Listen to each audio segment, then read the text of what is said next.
10:40 AM computer screen देखा चाहूँगी camera भाई मैंने आखि आगे रखी आम आज नीति निर्माण प्रस्तुत कर এবং সেই সময়ে পুলিশ প্রশাসন সেটা হব সেইটা হেলে আমরা দেখন্তু 9 নম্বর সিরিয়াল যা যাআন্তু যেমতি কই আমার নাভাল ডে পাই ভিড় হেলে বি ଆମେ ସବୁ ଭକ୍ତମାନଙ୍କୁ ଅନୁରୋଧ କରିବୁ ଯେ ମହାମାୟୀଙ୍କର ଗସ୍ତ ସରିଗଲା ପରେ ଶୁଣା ଆଜି ଛତିଶା ନିଯୋଗରେ ତା ଉପରେ ଆଲୋଚନା ହେଲା ସେଦିନ କୋଭଳି ବ୍ୟବସ୍ଥା ଭଳି ରହିବ କେମିତି ନୀତି ସେଦିନ ପରିଚାଳିତ ହେବ ତା ଉପରେ ଆଲୋଚନା ହେଲା ଏବଂ ସେଟା ଆକ୍ସେପ୍ଟ ହେଲା ଆମର କମିଟି ଦ୍ୱାରା 8:45 ସମୟରୁ ଆମର ଶୋଧ ପ୍ରାରମ୍ଭ ହେବ ଏବଂ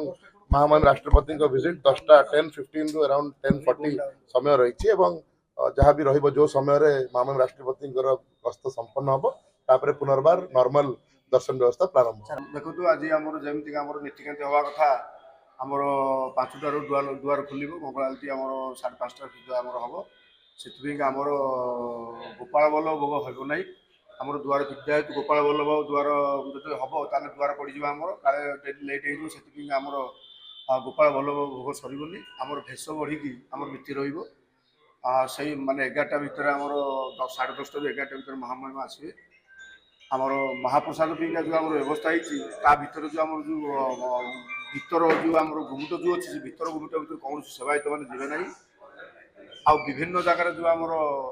जो सेवायत मैंने रोते से रहीपर स्वीकृति अनुसार सी जी भितर मानक आम जो प्रतिहारी मैंने जो भितर घाट पाखे जगिवे सेठी आमर एक्सट्रा प्रतिहारी दिखाई से कौन सेवायत मानक छाड़े ना आ गोटी द्वार भितर आम सब सेवायत मैंने आम जी जेहेतु सिंहद्वार बाटे आम महामहिम आसवे से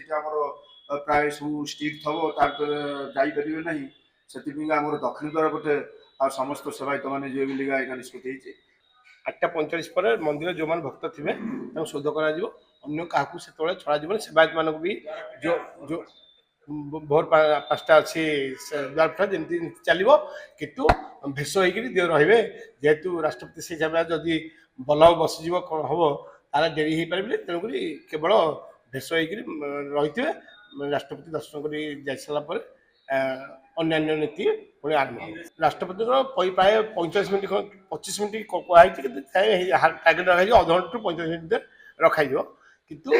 जे से समय जो सेवक मैंने केवल दिन कार्ड इश्यू हो ये तो से रे अन्य कौन सेवायत रहीपर ना गर्भगृह राष्ट्रपति जी सागे कौलिक पुनः राष्ट्रपति चाहिए जी नचेत अन्य सागे अन्य मैंने कि जी ना राष्ट्रपति जेहेतु आम ओडिशार झील आम ओडिशार बहु यहाँ गोटे आम गर्व एवं सी जगन्नाथ गोटे परम भक्त सी जो राष्ट्रपति नहंती ये पुरी आसी मस धरी कार्तिक आमिष करती खुशीर कथा से आज छत्तीसा निजोग समस्त सेवायत मैंने स्वागत करेंगे और किपर भाव में भल भाव में प्रभु को दर्शन करेंगे नीतिगति ठीक निर्धारित समय हो से समस्त सहयोग कामना आम मुख्य प्रशासक करते समस्त सहयोग से